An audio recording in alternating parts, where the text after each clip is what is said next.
आते हैं। उत्तर प्रदेश में 80 सीटें यानी सबसे अधिक हैं। महाराष्ट्र में 48 सीटें हैं लोकसभा की। पश्चिम बंगाल में 42 सीटें हैं। बिहार में 40 सीटें हैं। तमिलनाडु में लोकसभा की 39 सीटें हैं। मध्य प्रदेश में लोकसभा की 29 सीटें हैं। कर्नाटक में लोकसभा की 28 सीटें हैं। गुजरात में लोकसभा की 36 सीटें हैं। राजस्थान और आंध्र प्रदेश में लोकसभा की 25 सीटें हैं। उड़ीसा में लोकसभा की 21 सीटें हैं। केरल में लोकसभा की 20 सीटें हैं। तेलंगाना में लोकसभा की 17 सीटें हैं। असम और झारखंड में लोकसभा की 14 सीटें हैं। पंजाब में लोकसभा की 13 सीटें हैं। छत्तीसगढ़ में लोकसभा की 11 सीटें हैं। हरियाणा में लोकसभा की 10 सीटें हैं। दिल्ली में लोकसभा की 7 सीटें हैं। जम्मू कश्मीर और उत्तराखंड में लोकसभा की 5 सीटें हैं। हिमाचल प्रदेश की लोकसभा में 4 सीटें हैं। वहीं अरुणाचल प्रदेश, गोवा, मणिपुर, मेघालय और त्रिपुरा, मैं पूरा बोल रहा हूँ, अरुणाचल प्रदेश, गोवा, मणिपुर, मेघालय, त्रिपुरा की 2-2 सीटें हैं। लद्दाख की 1 सीट है और शेष सभी राज्यों की 1 सीटें हैं। अग्निपथ अकेडमी में स्वागत है। मेरा नाम विश्वेंद्र सिंह जादव है और आप देख रहे हैं अग्निपथ अकेडमी का ऑनलाइन प्लेटफॉर्म। ना तू रुकेगा कभी, ना तू थमेगा कभी, ना तू मुड़ेगा कभी। मेरे साथ कर शपथ, कर शपथ, कर शपथ, क्योंकि यह तेरा अग्निपथ, अग्निपथ, अग्निपथ। इसी के साथ हम शुरुआत करते हैं। आप लोग राज व्यवस्था के सत्र में उपस्थित हैं। राज व्यवस्था के तहत हमने संसद टॉपिक को शुरू किया था।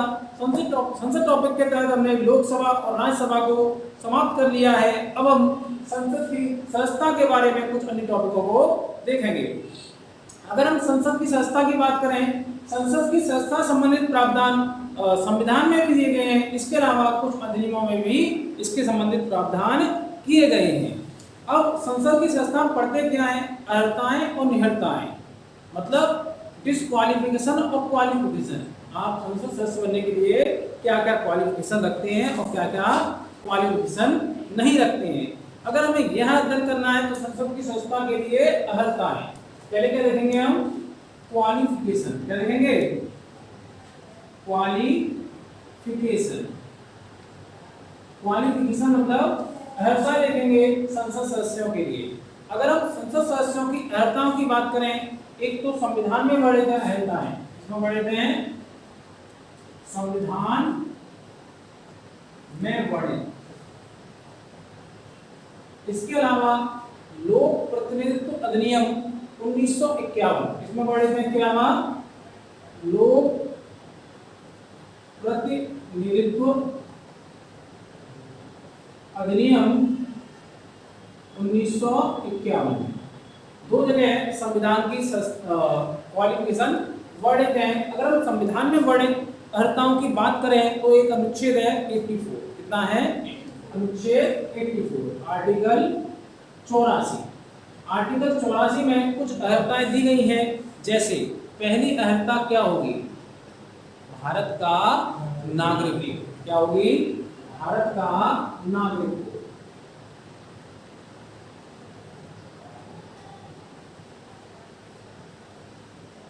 पहली अर्हता होगी भारत का नागरिक को। दूसरी अर्हता होगी अगर लोकसभा का सदस्य बनना चाहता है। इसका लोकसभा का आयु देखते हैं तो लोक एलएस के लिए कितनी है? 25 वर्ष और राज्यसभा के लिए कितनी है? 30 वर्ष। आयु कितनी है? एलएस के लिए 25 वर्ष और आरएस के लिए 30 वर्ष। ठीक है। अगला तीसरी अनुसूची में, कौन सी अनुसूची है? तीसरी अनुसूची। आपका यहाँ फिर कर्तव्य बनता है कि पहली अनुसूची में क्या दिया है, दूसरी अनुसूची में क्या दिया है, तीसरी अनुसूची में क्या दिया है, ये हम एक बार रिवाइज कर लें। तो पहली अनुसूची में है नाम। क्या है? पहली अनुसूची में नाम दिए गए हैं। पहले क्या होना चाहिए? नाम पता होना चाहिए कि हमें किससे मिलना है। फिर क्या होगा? नाम के बाद देखते हैं कमाता है या नहीं कमाता है। फिर क्या होगा? दूसरी में वेतन। क्या कहोगे आप? मुझे वेतन दो। क्या कहोगे? मुझे वेतन दो। जब वेतन भी कमाता है, लगा कि ठीक ठाक है, तो क्या होंगे? कस्मे वादे। क्या होंगे? कस्मे वादे होंगे। ठीक, क्या कस्मे वादे होंगे। चौथी में क्या है? आरएस में सीटों का आवंटन। आरएस में सीटों का आवंटन।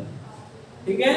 पांचवी में है अरे मेघा त्रिवेदी मजे में हो। पांचवी में क्या है, जो जनजातीय क्षेत्र हैं उनके बारे में है। क्या है, जनजातीय क्षेत्रों के बारे में। छठवीं में है अनुसूचित जनजातीय क्षेत्रों के बारे में, जिसमें कई राज्यों के बारे में बताया गया है। अब सातवीं में क्या है, सात फेरे। क्या है, सात फेरे सातवीं अनुसूची में है। और सात फेरों के बाद क्या मिलती है, एक लिस्ट मिलती है। क्या मिलती है, एक लिस्ट मिलती है जो तीन प्रकार की हो सकती है। एक हो सकती है राज्य सूची, एक हो सकती है केंद्रीय सूची, और एक हो सकती है संवर्ती सूची। इसे कहते हैं इंग्लिश में कॉन्करेंट। क्या कहते हैं, कॉन्करेंट लिस्ट। ठीक है। आठवीं भाषा, आठवीं सूची में क्या है, भाषा। सात फेरे किसके साथ करने चाहिए, जिसकी हमारी तुम्हारी भाषा मिलती हो।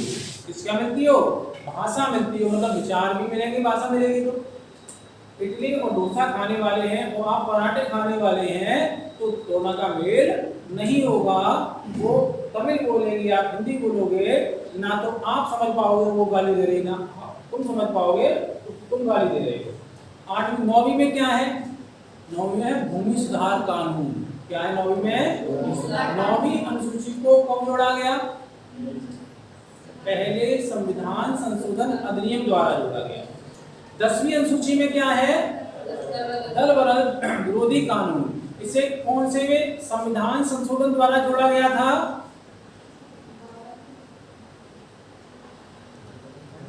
आपका ये होमवर्क है, बताएं।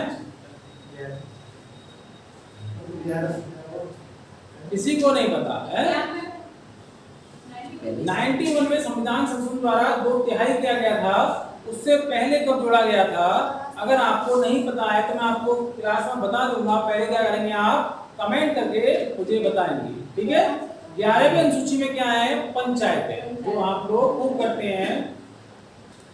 और ये कौन से संविधान संशोधन द्वारा जोड़ा गया था, आप मुझे कमेंट करके बताएं।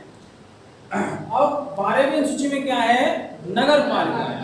12वीं अनुसूची को कौन से भी संविधान संशोधन द्वारा जोड़ा गया था, ये भी आप मुझे कमेंट करके बताएं।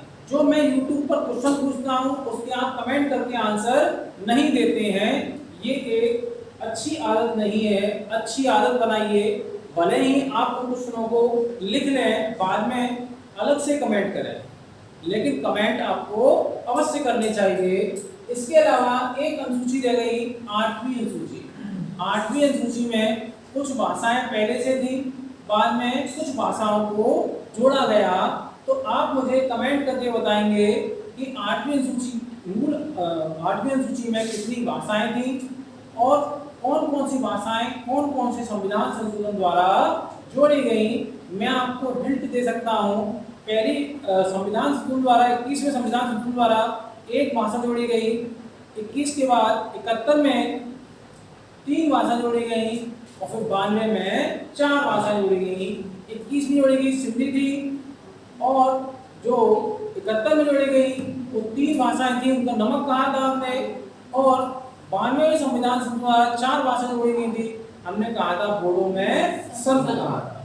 अब हम यहाँ पर आते हैं, हम अपने टॉपिक को पुनः रखते हैं। संविधान में वर्णित आर्टिकल 84 भारत का नागरिक होना चाहिए। आयु एनएस के लिए 25 और आरएस के लिए 30 वर्ष होनी चाहिए। तीसरी अनुसूची वर्णित, अब क्या है, तीसरी अनुसूची में वर्णित शपथ, तीसरी अनुसूची में वर्णित शपथ क्या करनी चाहिए, शपथ लेनी चाहिए, ली हो, शपथ ली हो। ठीक है, शपथ ली हो, मतलब जानती है तीसरी अनुसूची में वर्णित शपथ ली हो। कभी आपने देखा है ऐसा कभी किसी को? इसे ही कहते हैं परसा बनना। और किसके सामने लेगा शपथ? ये चुनाव आयोग जिसे निर्धारित करेगा। क्या करेगा? नीचे आप लिख लें, शपथ किसी ऐसे व्यक्ति के सामने ली जानी चाहिए, शपथ किसी ऐसे व्यक्ति के सामने ली जानी चाहिए जिसे चुनाव आयोग से चुनाव आयोग ने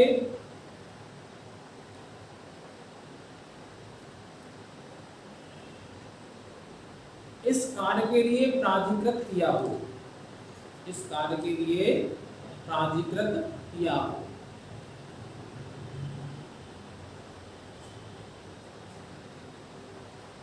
अब चौथी जो है इसमें देखेंगे वह ऐसी अर्हताएं जिसे इस कार्य के लिए प्राधिकृत किया हो, मतलब डिसाइड किया, निर्धारित किया हो। यदि संसद विधि बनाकर कोई क्वालिफिकेशन निर्धारित करे तो उसे भी धारण करना होगा, उसे भी धारण करना होगा। मतलब संसद विधि बनाकर क्या कर सकती है, कोई क्वालिफिकेशन निर्धारित कर सकती है। जैसे मैंने आपको बताया था, संसद विधि बना दे और कहे कि सांसद वही बनेगा जो हाई स्कूल पास हो। क्या कौन बनेगा? जो हाई स्कूल पास हो वही बनेगा। तो आपको हाई स्कूल पास ही लोग ही क्या कर पाएंगे, पर्चा भर पाएंगे। जो शपथ ली है ये क्या है, पर्चा भरना है। आप जानते होंगे जो लोग खड़े होते हैं वो पर्चा भरने जाते हैं। अब देखते हैं लोक प्रतिनिधित्व अधिनियम 1951 क्या हुआ। यहाँ पर अनुच्छेद 84 संसद को विधि बनाने की शक्ति दे रहा है, तो संसद ने विधि बनाई लोक प्रतिनिधित्व अधिनियम 1951। क्या बनाई? लोक प्रतिनिधित्व अधिनियम 1951 बनाई। और उन्होंने लिखा कि यदि किसी को संसद सदस्य बनना है, क्या लिखा? यदि किसी को संसद सदस्य बनना है तो किसी न किसी निर्वाचित क्षेत्र की मतदाता सूची में उसका नाम होना चाहिए। आप सोचिए, अगर आप भारत के नागरिक हैं तो आपको वोट डालने का अधिकार भी होगा, तो आपको मतदाता सूची में नामांकित होना पड़ेगा। ऐसा ना हो कोई आदमी क्या करेगी, फर्जी बनवा ले नागरिकता का प्रमाण पत्र कैसे भी, और मतदाता सूची में हो ही ना हो, तो क्या होगा, इससे फ्रॉड हो सकता है। तो यहाँ लिखेंगे अगला पॉइंट, मतदाता सूची में उसका नाम होना चाहिए। ये निश्चित नहीं कहाँ, कहीं भी हो भारत में, ऐसा कोई निश्चित नहीं है। समझ में आ गया?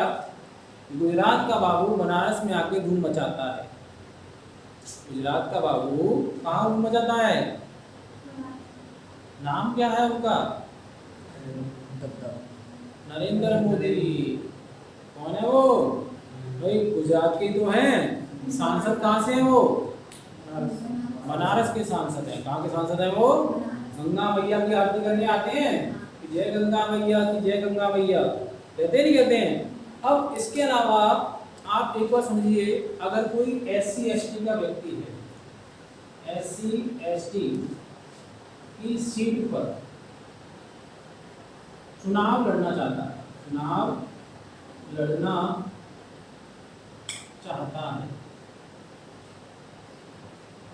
तो क्या होना चाहिए?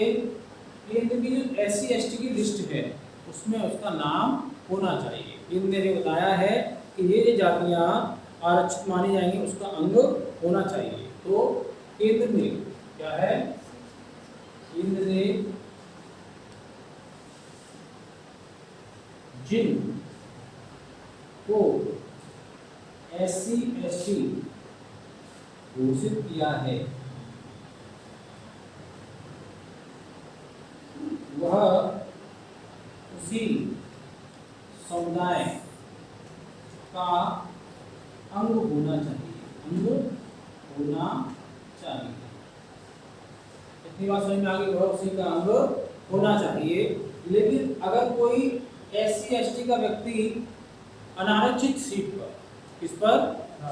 सामान्य सीट पर चुनाव लड़ना चाहता है तो लड़ सकता है क्या वो? बिल्कुल लड़ सकता है। अगर फैजाबाद की सीट सामान्य है तो उस पर क्या SC का बंदा खड़ा नहीं हो सकता? लेकिन अगर फिरोजाबाद सीट एससी है तो खड़ा हो सकता है कोई जनरल का बंदा, ओबीसी है तो भाई अभी क्या था फिरोजाबाद में मेयर की सीट ओबीसी महिला सीट थी। जब महिला सीट थी मेयर की तो क्या कोई पुरुष खड़ा हो पाया? नहीं। लेकिन अगर सामान्य सीट होती तो महिला खड़ी हो जाती, हो जाती। अनारक्षण का मतलब यही है, अनारक्षित का मतलब कि कोई भी खड़ा हो, तो आरक्षित का मतलब है जिसके लिए आरक्षित है वही व्यक्ति खड़ा होगा। ये बात आपको अगर समझ में आ गई होगी तो हम आगे बढ़ते हैं। अब पढ़ेंगे हम डिस्क्वालिफिकेशन। अगर हम संसद सदस्य की डिस्क्वालिफिकेशन अनर्हताओं की बात करें, निहत्ताओं की बात करें तो इसके 3 सूत्र। एक तो है संविधान, क्या है? संविधान है। और एक क्या है? लोक प्रतिनिधित्व अधिनियम, लोक प्रतिनिधित्व अधिनियम 1951। एक है दल बदल विरोधी कानून, दल बदल विरोधी कानून का ये 3 है। एक तो संविधान है, एक लोक प्रतिनिधित्व अधिनियम 1951 है, दल बदल विरोधी कानून है। अगर हम संविधान की बात करें तो अनुच्छेद 100 आर्टिकल 102 कितना है? 102। आर्टिकल 102 में क्या कहा गया है आप इसको समझ सकते हैं। एक तो इसमें कहा गया है कि लाभ का पद ग्रहण ना करता। क्या कहा गया है? लाभ का पद ग्रहण ना करता,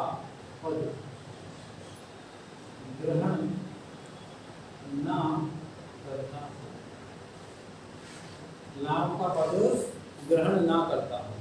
अब लाभ का पद होता क्या है?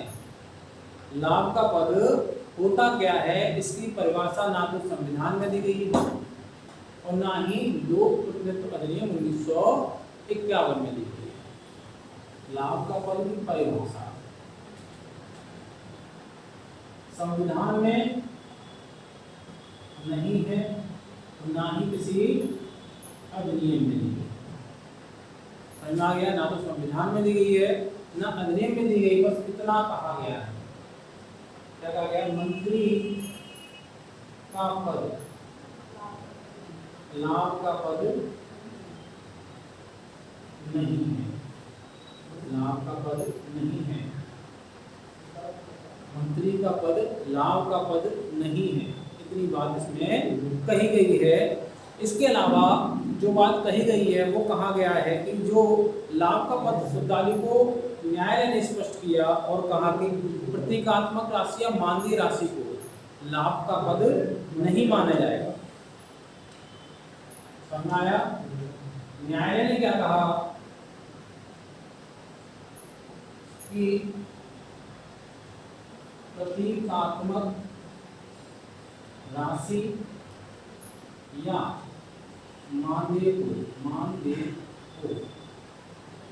लाभ का पद नहीं माना जाएगा।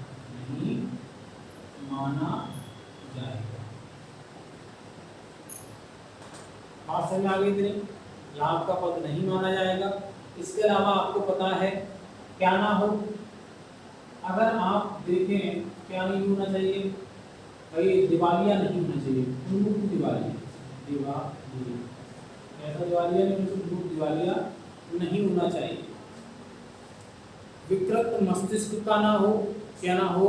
विकृत मस्तिष्क का ना हो और किसी विदेशी राज्य की उसे नागरिकता प्राप्त नहीं करनी।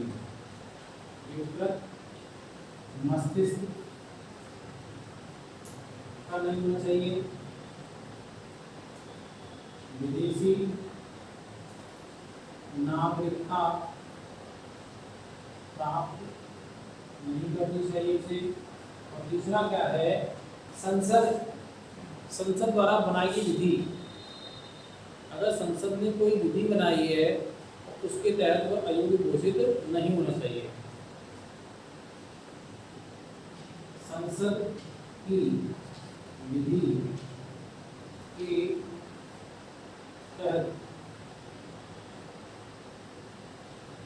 अयोग्य घोषित नहीं होना चाहिए। अगर इतनी बातें हैं, एक तो क्या लाभ का पद ग्रहण ना करे, दूसरा दिवालिया ना हो, विकृत मस्तिष्क का ना हो, विदेशी नागरिकता प्राप्त नहीं की हो, संसद अगर विधि बनाई कोई तो उसके अनुसार वह अयोग्य घोषित न किया गया हो, इतनी बातें इसमें लिखी गई हैं। अगर हम लोक प्रतिनिधित्व अधिनियम 1951 की बात करें, इसकी बात करें, लोक प्रतिनिधित्व अधिनियम 1951 की बात करें तो आप समझ सकते हैं कि क्या क्या होगा। 1951 की बात करें, चुनाव में भ्रष्ट आचरण का दोषी सिद्ध ना हुआ। पहला क्या है, इसमें लिखा है चुनाव में भ्रष्ट आचरण का दोषी सिद्ध ना हुआ हो, सिद्ध ना हुआ हो, सिद्ध ना हुआ हो या ना हो उससे फर्क नहीं पड़ता। चुनाव में भ्रष्ट आचरण का दोषी सिद्ध ना हुआ हो। दूसरा, 2 वर्ष से अधिक की सजा ना प्राप्त की हो, 2 वर्ष से अधिक की सजा मिली हो, 2 वर्ष से अधिक की सजा ना मिली हो।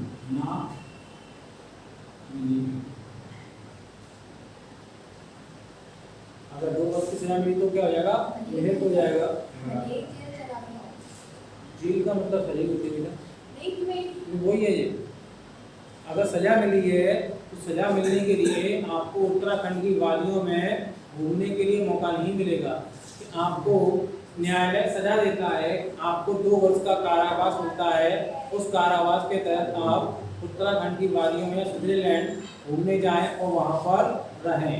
सजा का मतलब होता है जेल। क्या होता है, जेल होता है। ये नाम लोगों ने समझ में आ गया। 2 वर्ष से अधिक की सजा। सर आपने पुलिस गिरी का देखा, संजय दत्त का जेल में था, जेल के बाद शूटिंग हुई है। फिल्म में क्या है पता नहीं है। नहीं सर, कैसे आखिर की बात बता रहा है, अरे सबको 2 वर्ष से अधिक की सजा ना मिली हो, लेकिन इस 2 वर्ष में ध्यान रखना निवारक निरोध को शामिल नहीं किया जाएगा। इन 2 वर्षों में निवारक निरोध शामिल नहीं। इसमें क्या है, निवारक निरोध शामिल नहीं है। निवारक निरोध को मैंने जब मैं फंडामेंटल राइट्स करा रहा था तब मैंने समझाया था आपको 2 तरह से गिरफ्तार किया सकता है। एक तो आपने क्या किया, आपके बगल में लड़की बैठी है उसको आपने कर दी कुटाई, ठीक, उसके जो दांत हैं बाहर निकाल दिए मार के घुसे, तो अब आपने कर दिया क्या, कानून को भंग। अब आपको मिलेगी सजा। समझ में आ गया, आपको मिलेगी सजा। आपने जो किया है उसको आपको भुगतना पड़ेगा। जैसा कर्म करेगा इंसान वैसा फल मिलेगा। समझ में आया, ये किसी महान पुरुष ने कहा होगा। लेकिन एक और चीज़ है, एक क्या है, हमें शक हुआ कि आज आपका मूड ऐसा है, आप प्लानिंग बनाकर आए हो कि आज इसके दांत निकाल के ही बाहर जाओगे। तो सबके आधार पर नहीं, सुन लो, तो हम क्या करें, आपको पहले ही गिरफ्तार कर लें, उसे बोलेंगे निवारक। कांड करने से पहले ही हमने क्या कर दिया, आपको गिरफ्तार कर लिया, इसे कहते हैं निवारक निरोध। वास्तव में निवारक निरोध उन क्षेत्रों में किया जाता है जहाँ देश की सुरक्षा की बात होती है, आतंकवाद की बात होती है, आंतरिक सुरक्षा की बात होती है, उन चीज़ों में किया जाता है, आम चीज़ों में नहीं किया जाता है। इसलिए आप दांत तोड़ने के बाद ही जेल काटने जाएंगे, इसलिए आपको छूट है कि आप दांत तोड़ सकते हैं, ठीक है। लेकिन ध्यान रखना, नारी दुर्गा भी होती है, नारी काली भी होती है, महिषासुर की तरह बद होकर ना है तुम्हारा कहीं। तो निवारक निरोध में शामिल नहीं है, इस बात को समझ लें। अगर कोई व्यक्ति है जिसने चुनाव लड़ा, वो चुनाव खर्च का ब्यौरा ना दे सका, ब्यौरा ना दे सके, उसने इतना पैसा उड़ाया चुनाव में तो उससे पूछा कहाँ से आया, उसको नहीं पता कहाँ से आया, तो ऐसे व्यक्ति को भी डिस्क्वालिफाइड कर दिया जाएगा। इसके अलावा वह ऐसे लाभ के पद पर ना हो, ऐसे निगम में लाभ के पद पर ना हो जिसमें सरकार की हिस्सेदारी 25% या उससे अधिक हो। क्या ना हो, वह ऐसे लाभ के पद पर ना हो, ऐसे निगम में, ऐसे निगम में लाभ के पद पर ना हो जिसमें सरकार की हिस्सेदारी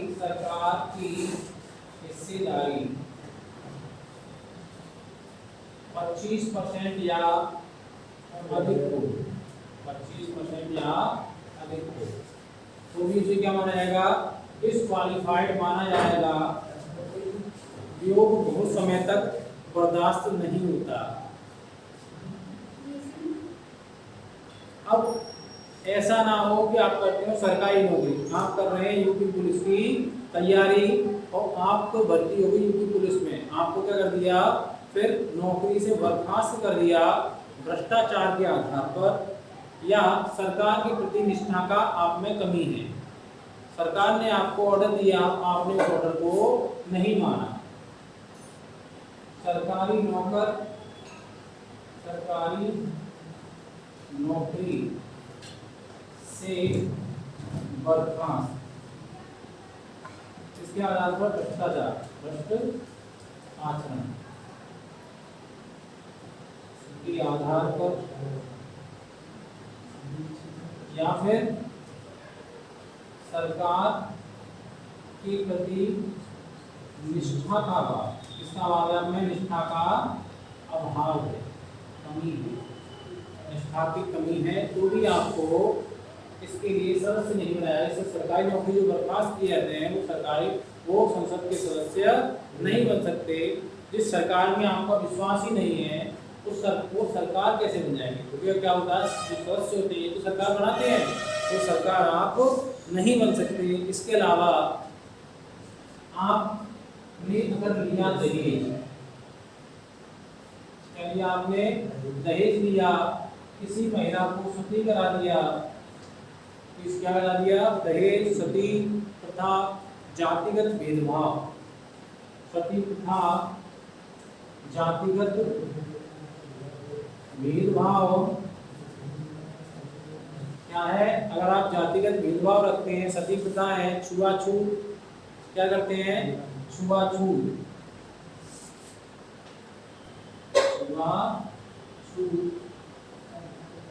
या किसी सामाजिक बुराई, क्या करते हैं, किसी सामाजिक अपराध के प्रचार प्रसार या पालन, प्रचार प्रसार या पालन में लिप्त पाए गए थे। छुआछूत या सामाजिक बुराई या सामाजिक बुराई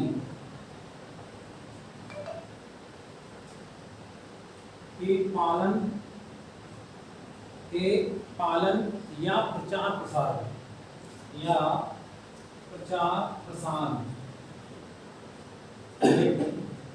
ये अच्छी बातें हैं, कितनी लागू होती हैं ये मुश्किल है। भाई दहेज कौन नहीं लेता, ऐसा कोई नेता का बेटा या कोई सरकारी ऑफिसर, आपकी नौकरी लगेगी जैसे ही पुलिस में, आप मानो आपको मिल रहे थे पहले 5 लाख रुपए, अब आपके पापा कहेंगे कर दो 4 का गुणा, हमने अपने बोंडे को बहुत पढ़ाया है, 5 और 20 लाख रुपए लेंगे, पूरा सामान लेंगे, एक गाड़ी लेंगे, केवल एक डंडा मिलने पर आपको मिल गया पुलिस का डंडा। समझ में आ गया? ऐसा होता है। सती प्रथा तो खैर नहीं है, जातिगत भेदभाव, छुआछूत काफी भी आदमी है, और सामाजिक बुराइयों में आप लिप्त रहते ही रहते हैं, आप नहीं रहते कोई और रहता होगा। इसके अलावा यदि आपकी सरकारी ठेकों में दिलचस्पी है, क्या है, सरकारी ठेकों में दिलचस्पी है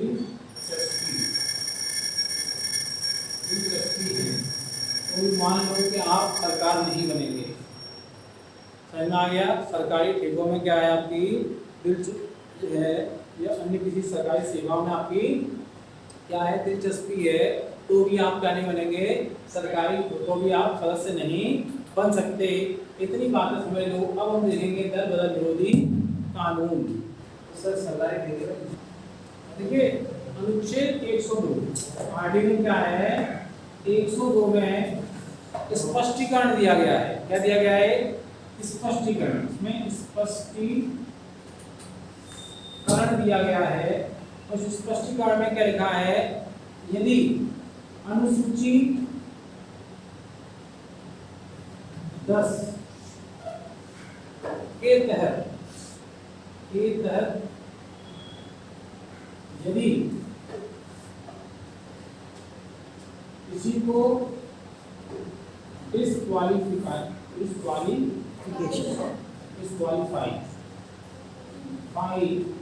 कर दिया गया है,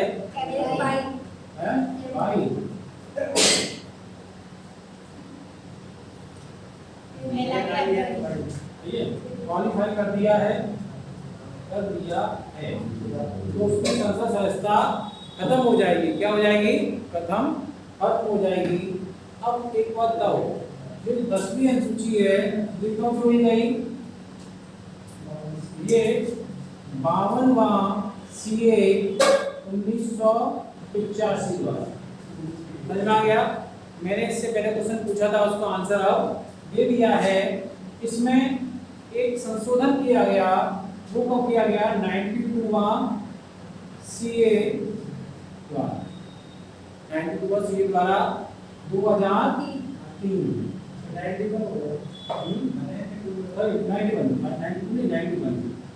91वां सीए 2003। इसमें क्या था?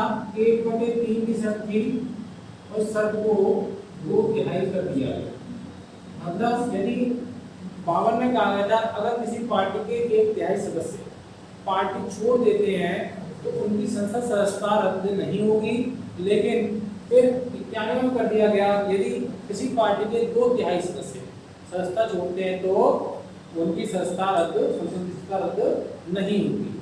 अब इसमें कोई डिस्क्वालीफाई हुआ है या नहीं, मतलब निर्णय कौन करेगा? निर्णय कौन करेगा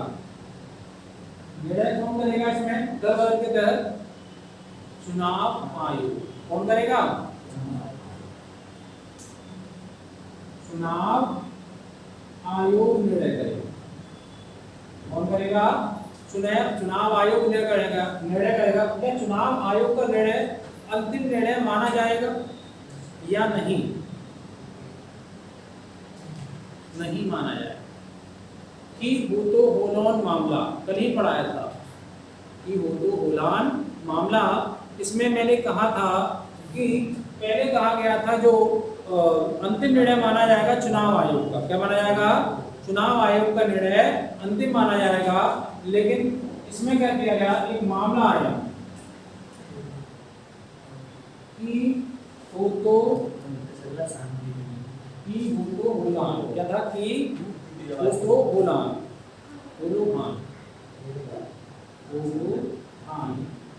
मामला कि हो तो होलान मामला कब आया था? ये 1992 में आया। और इसमें क्या किया गया कि जीआर हो सकता है, मतलब इसमें कहा गया कि पैरा 7 है दल बदल कानून का, उसको अवैध घोषित कर दिया गया, उसका न्यायिक पुनर्विवेचन कह सकता है। ये बात मैं आपको पहले समझा चुका हूँ। ठीक है, इसमें कोई दिक्कत है नहीं। अब एक बात आइए, ये तो आपका दल बदल विरोधी कानून हो गया।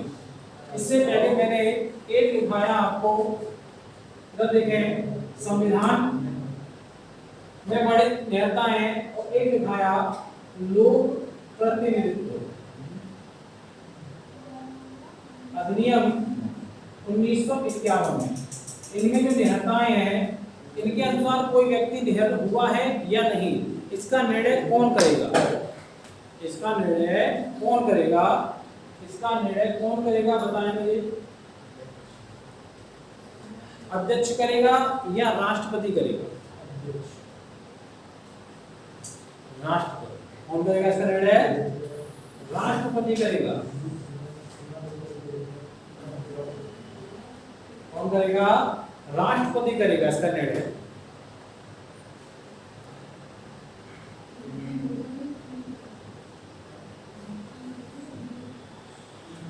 कौन करेगा? राष्ट्रपति निर्णय करेगा इसका। और जब राष्ट्रपति निर्णय कर रहा होगा तो किससे राय लेगा? तो राय किससे लेगा? चुनाव आयोग से। चुनाव आयोग से किससे निर्णय राय लेगा? चुनाव आयोग से राय लेगा। और यह निर्णय क्या होगा? अंतिम निर्णय होगा। अंतिम निर्णय माना जाएगा। इनके आधार पर किस चीज का निर्णय करना है? डिस्क्वालिफिकेशन का। इसका निर्णय करना है डिस्क्वालिफिकेशन का। और दल बदल विरोधी कानून का निर्णय कौन करेगा? चुनाव आयोग करेगा। लेकिन इसका निर्णय अंतिम नहीं होगा। ये कब कहा गया कि होटो हुलान मामला 1992 में कहा गया कि इस निर्णय का न्यायिक पुनर्विलोकन हो सकता है। इसीलिए जब क्या हुआ, महाराष्ट्र में शिंदे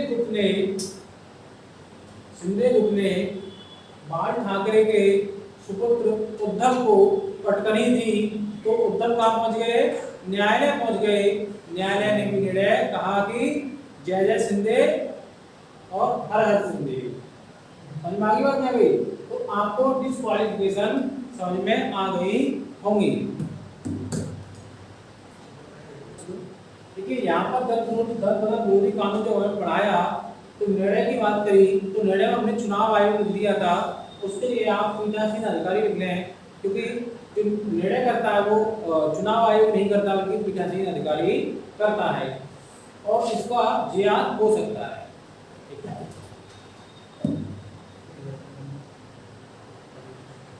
संसद संस्था की समाप्ति कैसे हो सकती है? एक तो होता है त्याग पत्र।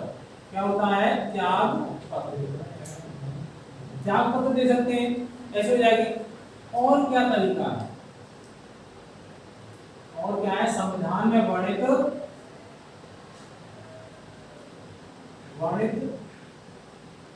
डिस्क्वालिफिकेशन धारण करता ये हो गया। और क्या हो सकता है? और हो सकता है कि कोई व्यक्ति, कोई सदस्य, अगर कोई सदस्य है लगातार 60 दिन तक सदन से अनुपस्थित रहे।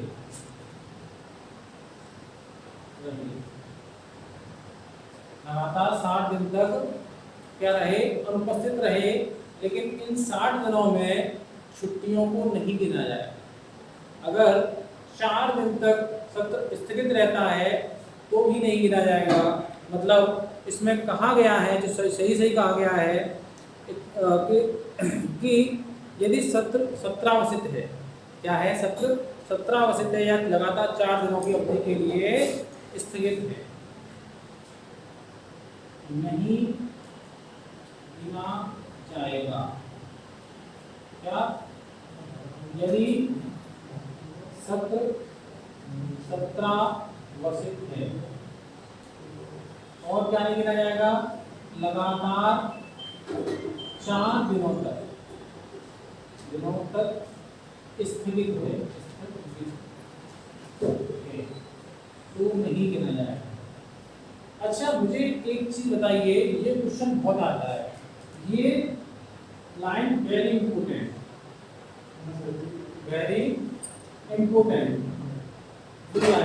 क्या है? VI लाइन है। इसमें एक बात बताइए, अगर कोई सदस्य 60 दिनों को लगातार अनुपस्थित है और ये भी चीजें नहीं है तो क्या उसकी सदस्यता खत्म हो जाएगी?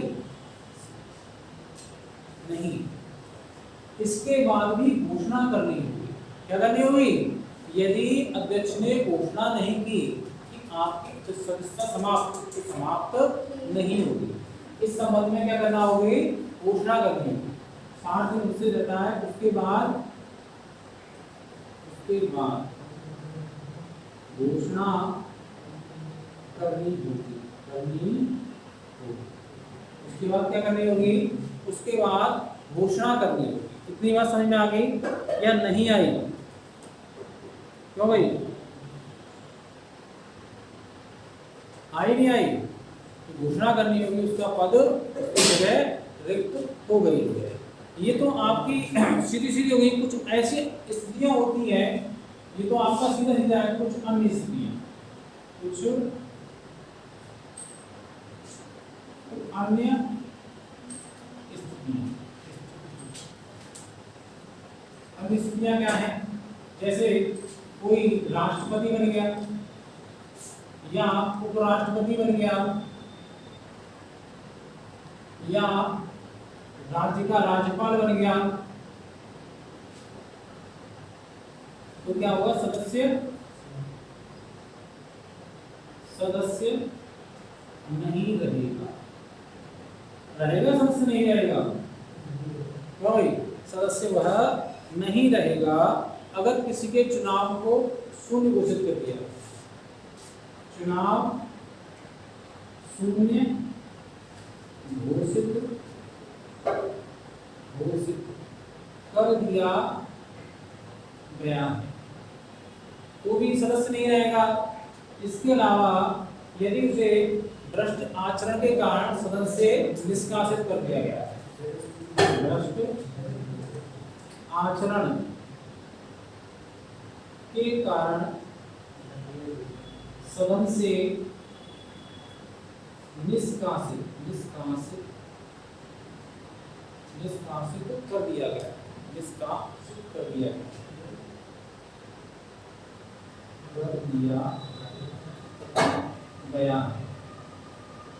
मतलब कुछ अन्य स्थितियां कैसे राष्ट्रपति या उपराष्ट्रपति या राज्यपाल बन जाएगा तो सदस्य नहीं रहेगा। चुनाव शून्य घोषित हो जाएगा तो सदस्य नहीं रहेगा।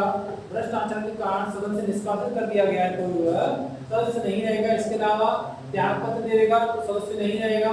संविधान में वर्णित डिस्क्वालिफिकेशन को धारण करता है तो भी सदस्य नहीं रहेगा।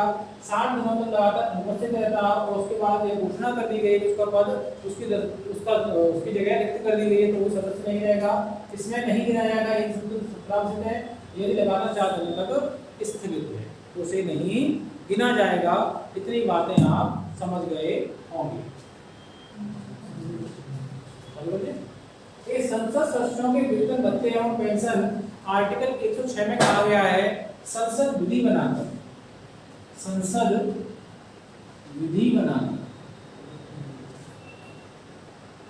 सदस्यों के वेतन भत्ते एवं पेंशन का निर्धारण करेगी।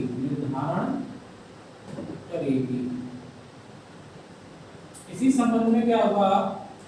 संसद ने एक कानून बनाया। संसद सदस्यों के वेतन भत्ते एवं पेंशन अधिनियम 1954। इस अधिनियम को बनाया। इस अधिनियम बार बार संशोधन किया गया और संसद सदस्यों के क्या हुए? पेंशन को, वेतन को लगातार बढ़ाया गया। उनकी सुविधाओं को बढ़ाया गया।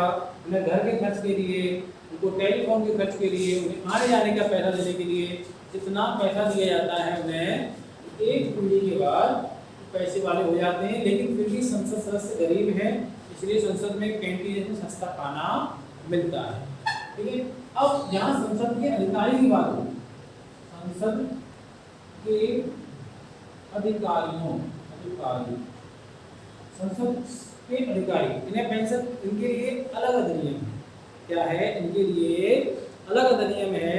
इसमें कहा गया है संसद के अधिकारी वेतन और भत्ता अधिनियम 1953। संसद के अधिकारी वेतन भत्ता अधिनियम 1963। इनके अलग अधिनियम है। संसद के अधिकारी कौन होते हैं? सभापति, उपसभापति, स्पीकर, डिप्टी स्पीकर, ये संसद के अधिकारी हैं। उन्हें संसद संचित निधि से पैसा दिया जाता है। देखिए, अब हम देखेंगे संसद के मंत्रियों एवं महान्यायवादियों के अधिकार। संसद में क्या अधिकार होते हैं? अगर हम अटॉर्नी जनरल, आप जानते हो महान्यायवादी होता है, मतलब कह सकते हैं कि कौन होता है ये? केंद्र सरकार का वकील होता है। कौन होता है? केंद्र सरकार। मंत्री, ऐसे मंत्री बन सकते हैं संसद के सदस्य नहीं है, कितने दिन के लिए? अधिकतम 6 माह के लिए। मैंने बताया था ऐसे लोग मंत्री बन सकते हैं अधिकतम 6 माह के लिए जो संसद के मंत्री नहीं है। इसके अलावा कुछ मंत्री हैं। अब आप मुझे बताइए, सदन की कार्रवाई में क्या अटॉर्नी जनरल भाग ले सकता है? बिल्कुल ले सकता है। भाग भी लेगा और विचार भी व्यक्त करेगा। ये डबल टिक किसका है? ये वाला टिक किसका है? विचार व्यक्त करेगा। क्या ये विचार व्यक्त करेगा? ऐसे करके लिख लेना, विचार व्यक्त कर सकता है। जो मंत्री है, संसद का सदस्य नहीं है, क्या वो सदन की कार्रवाई में भाग ले सकता है? बिल्कुल ले सकता है। क्या विचार व्यक्त कर सकता है? बिल्कुल कर सकता है। व्हाट्सएप का डबल टिक। ठीक है, अगला देखते हैं, क्या जो मंत्री है वो सदन की कार्रवाई में भाग ले सकता है? ले सकता है। विचार व्यक्त कर सकता है? कर सकता है। क्या संयुक्त बैठक में अटॉर्नी जनरल भाग ले सकता है? बिल्कुल ले सकता है। बिल्कुल ले सकता है। क्या विचार व्यक्त कर सकता है? बिल्कुल कर सकता है। क्या मंत्री जो संसद सदस्य नहीं है, क्या वह संयुक्त बैठक में भाग ले सकता है? बिल्कुल ले सकता है। क्या वो विचार व्यक्त कर सकता है? बिल्कुल कर सकता है। मंत्री भी कर सकता है, मंत्री भी दोनों काम कर सकता है। अब समिति का, अगर अटॉर्नी जनरल किसी समिति का सदस्य है, अगर किसी समिति का सदस्य है, मैंने बोला है किसी समिति सदस्य है, तो क्या वह अपने विचार व्यक्त कर सकता है? क्या उसकी बैठकों में भाग ले सकता है? ले सकता है। ये साहब भी ऐसे कर सकते हैं और ये साहब भी ऐसा ही कर सकते हैं। तो जरूरत क्या थी स्थिति बनवाने की? जरूरत थी इस वाले पॉइंट की। कोई अटॉर्नी जनरल है, क्या वह संसद में मतदान में भाग ले सकता है? नहीं ले सकता। क्या जो मंत्री सदस्य नहीं भाग ले सकता है? नहीं ले सकता है। क्या जो मंत्री है वो भाग ले सकता है? ले सकता है, लेकिन जिस सदन का सदस्य उसी सदन में, क्या लिखेंगे? ले सकता है, लेकिन उसी सदन में जिसका सदस्य है। अब क्वेश्चन यहाँ पर एक और बनता है, जो मंत्री, अगर कोई मंत्री है, मान लो, अगर देखो बहुत सी बार क्वेश्चन आएगा, कोई मंत्री है, तो ये मंत्री साहब एलएस में है, एलएस के सदस्य हैं, समझे गए हैं? क्या ये आरएस की, अगर ये चाहे तो क्या आरएस में भी बैठक में भाग ले सकते हैं? बैठक में भाग ले सकते हैं या नहीं? बताओ। ले लेंगे, भाग ले सकते हैं तो यस। क्या मतदान कर सकते हैं? मतदान नहीं करेंगे। मतदान कहाँ करेंगे बोलिए? लोकसभा। इतनी बात समझ में आ गई? ये बात वैसे आपको समझ में कभी नहीं आती, इस चार्ट के माध्यम से ये बात आपको अच्छी तरह से समझ में आ गई होगी। अगले हम छोटे छोटे 2-3 टॉपिक हैं, उनको फिनिश करेंगे 1-1 मिनट में, उसके बाद हमारी तुम्हारी राधे राधे। देखिए, अब देखते हैं संसद के प्रमुख नेता कौन कौन से थे। एक तो सदन का नेता होता है, एक विपक्ष का नेता होता है, सचेतक या विरोध होता है। सदन का नेता की जो सदन का नेता हो, चाहे विपक्ष का नेता हो, सचेतक हो, इनका ना तो संसदीय संविधान में जिक्र किया गया है, ना संसदीय नियमावली में तीनों का जिक्र किया गया है, केवल संसदीय परंपराओं के अनुसार बन गई है। अगर सदन के नेता की बात करें तो हमेशा यह सत्ताधारी पार्टी का सदस्य होता है। इसमें क्या होता है कि एक में तो सदन का नेता प्रधानमंत्री होगा, दूसरा जो एक मनोनीत सदस्य करेगा वो होगा। आपको बताना है कि सदन का नेता वर्तमान में कौन है। इसके अलावा आपको एचडब्ल्यू है कि विपक्ष का नेता इस समय कौन है। अगर विपक्ष के नेता की बात करें तो 1977 में पहली बार इसे वैधानिक मान्यता मिली और इसे कैबिनेट मंत्री के समक्ष सुविधाएं दी जाने लगी, उसके समक्ष समझा जाने लगा। विपक्ष का नेता कौन बनेगा लोकसभा में और राज्यसभा में, यह डिसाइड होता है कि कुल सदस्यों का 10% या उससे अधिक जिस पार्टी पर या किसी गठबंधन पर है उसे ही विपक्ष का नेता बनाया जाता है। आरएस में अलग होता है और एलएस में अलग होता है। आपको ये बताना है कि एलएस में इस समय विपक्ष का नेता कौन है और आरएस में इस समय विपक्ष का नेता कौन है। कल आपको हम इसके आंसर देंगे। अगला है भेद या सचेतक। अगर प्रत्येक राजनीतिक दल चाहे वह सत्ता में हो या विपक्ष में एक सदस्य को भेद के रूप में नियुक्त करता है और उस भेद का कार्य क्या होता है। इस विभाग का भेद का ऐसा कार्य होता है कि सदस्य तो सदन में उपस्थित रहें, अगर किसी को मतदान करना है या मतदान नहीं करना है उसका निर्णय करें, इसके अलावा विपक्ष में करना है या पक्ष में करना है इस बात का भी निर्णय करें। तो आज हमने संसद सदस्यों की सदस्यता के बारे में विभिन्न टॉपिकों को देखा। कल हम संसद के अन्य टॉपिकों के साथ उन्हें उपस्थित होंगे। तब तक मैं आपसे विदा लेता हूँ। मेरा नाम विश्वेंद्र सिंह यादव और आप देख रहे थे अग्निपथ एकेडमी का ऑनलाइन प्लेटफॉर्म। आसपास सफाई रखें, जानवरों पर दया करें और हरियाली से प्रेम करें, अपने आप को सदैव खुश रखें। इसी के साथ जय हिंद, जय भारत, वंदे मातरम।